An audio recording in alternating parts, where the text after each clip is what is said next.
When I first learned something like this, I would take the liberties later to do the detached notes because I want to get very grooved in and do a legato first so I connect in, because my staccato or my detached notes are only as good as I am grounded and connected to my legato.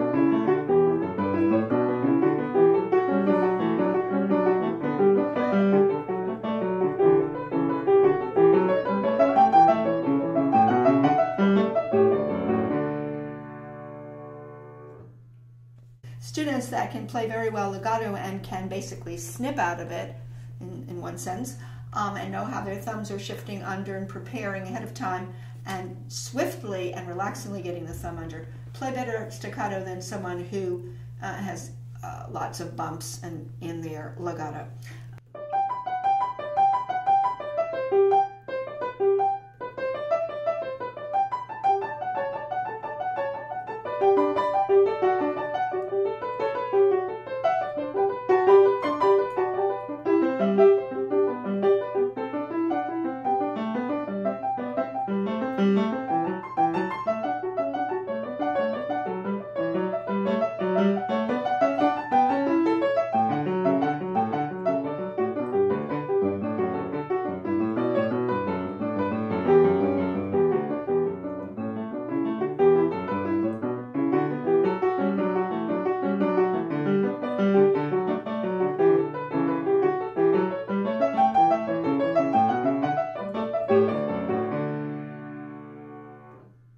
That's why I always choose, even if I'm eventually going to do very detached playing, to first connect in. Okay, so this also lends itself to lots of blocking techniques because you see a lot of broken chords in it, and fingering again is pivotal to the whole thing. I started with my right hand, and I know how important this opening is because it feeds so much all through the texture, however you play this so-called subject of the gigue, I could call it.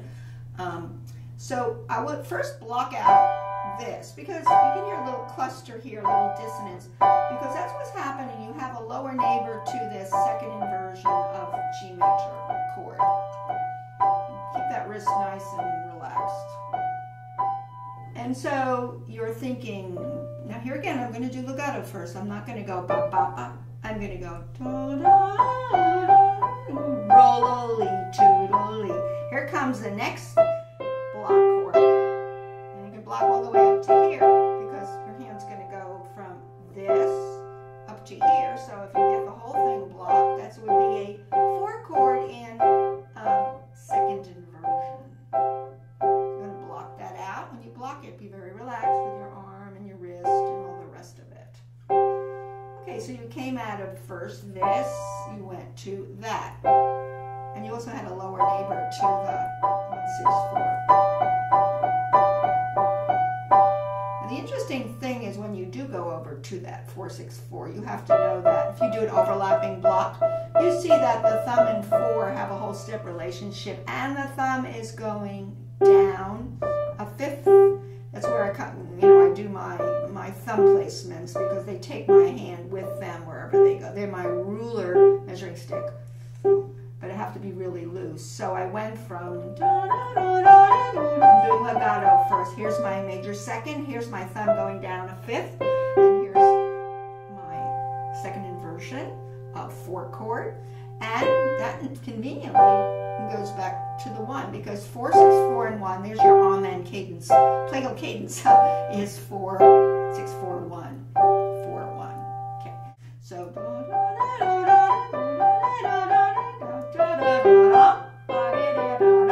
And I am doing that because the flavor of this is such that those longer notes kind of rise up. They do, whether you're going to do it legato or staccato.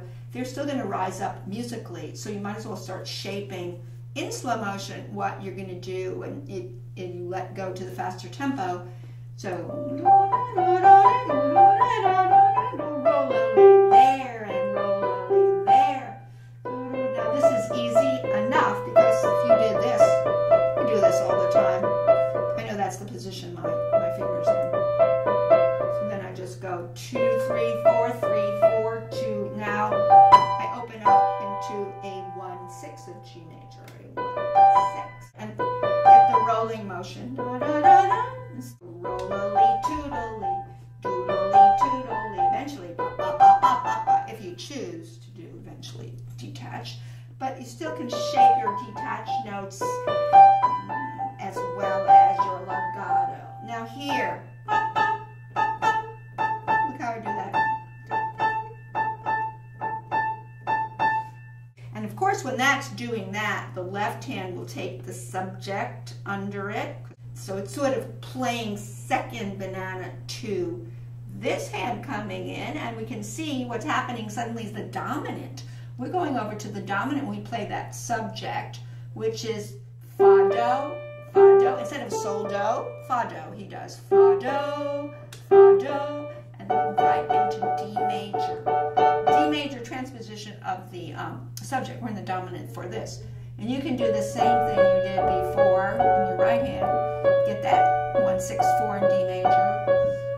So you are fa da dee doo doo dee doo dee da doo dee. Where's the thumb going? That's important. This is what I do all the time.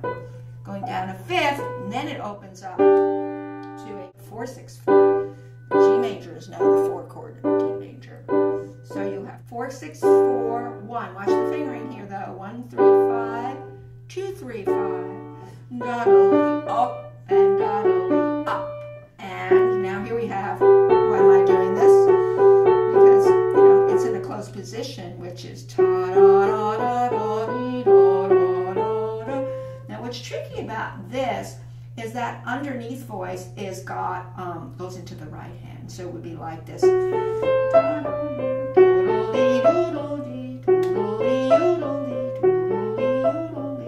Well, you have this on top, so you have to hear both voices. Now here's where you have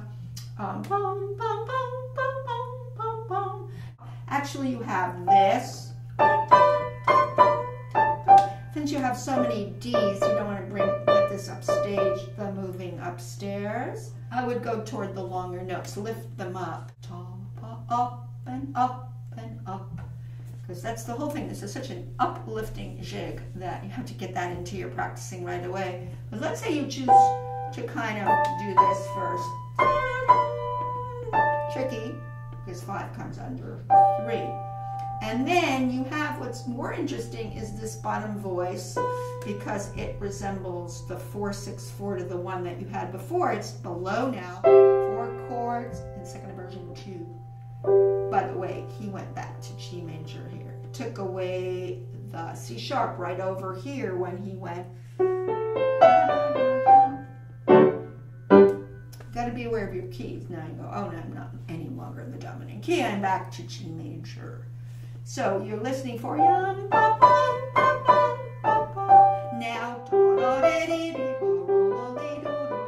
Eventually, if you're going to do that way, or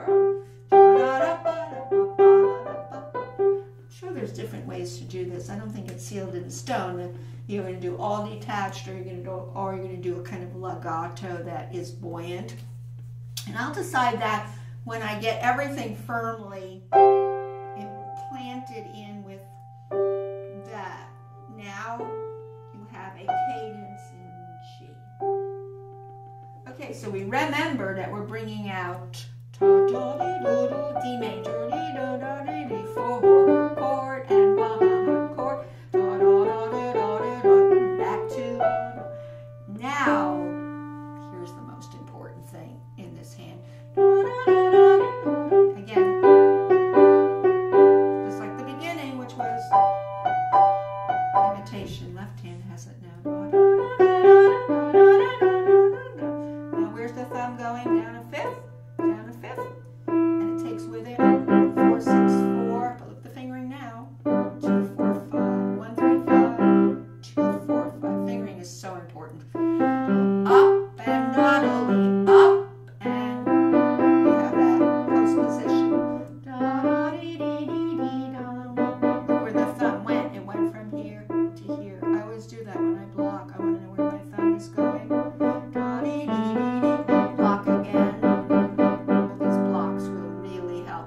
long term.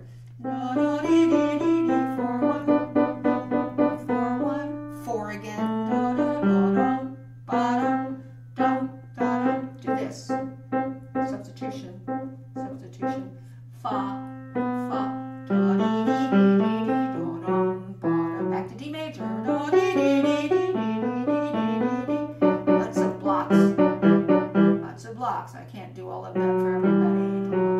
So this goes D, D, D, da, D, D, D,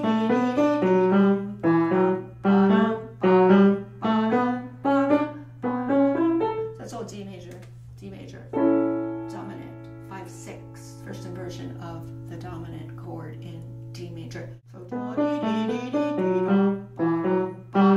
I would do this lifting, I would do that automatically because that's what I am going to do whether I choose to start this detached or not. When I get there, I am going to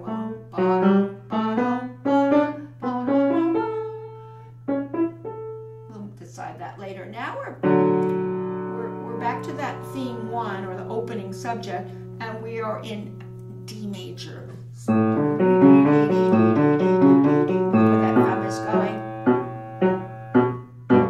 4 chord, da da da, it's way down.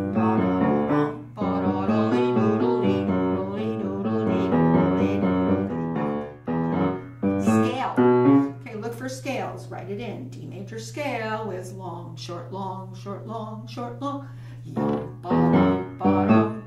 It's easy enough. Sequence a step up. Re, mi, fa, sol, la, ti, do, re, mi, fa, mi, re, mi, fa, mi. 4 chord, 1 chord. And then I just stay with 5, 2, 1, 1, 2, 5, 5, 3, 1, 1, 3, 5. It's much easier in relation to what's happening above to just stay with what's called without the shifts, without finger substitution.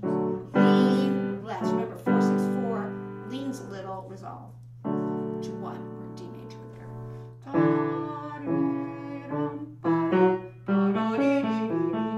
And here, definitely, you have blocking that would help. 1, 3.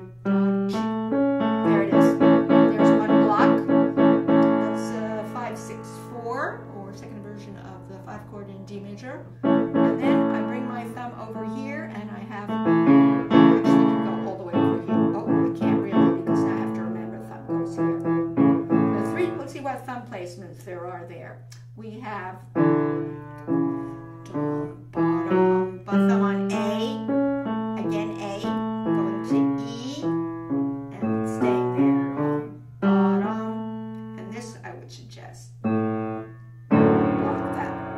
You go really fast, you just got to find that too. Fa, sol,